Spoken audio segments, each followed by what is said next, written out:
ए तुझी बहीण या लागल्या आणि सांग कोण आहे पहिलवान? दाजी बोला की मेवणी बाय.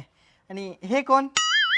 हे माझे आहो आणि ही आमच्या लग्नाची पत्रिका. अहो, मी कोण आहे? दाजी आम्हाला न सांगता डायरेक्ट लगीन ठरविलं. आहो दाजी हेच तर तुमच्यासाठी सरप्राईज आहे. बर बर ठीक आहे. आणि दीदी तुला म्हणलं होतं की नाही पप्पांचा तुझ्यापेक्षा जास्त जीव माझ्यावर आहे. ते कसं काय? पप्पानी तुमच्या दोघांच्या लग्नात हुंडा दिलता का? आमच्या दोघांच्या लग्नात पप्पानी खास ह्यांच्यासाठी हुंड्यात थार गिफ्ट केला. थार बरं ते ना दाजी हा, बोला की. आमच्या पप्पानी जर तुम्हाला हुंडा दिला असता तर हुंड्यामध्ये तुम्ही काय मागितलं असतं? आता एवढा पप्पांचा जीव तुमच्यावर होता तर हुंड्यात तुम्हालाच मागितलं असतं.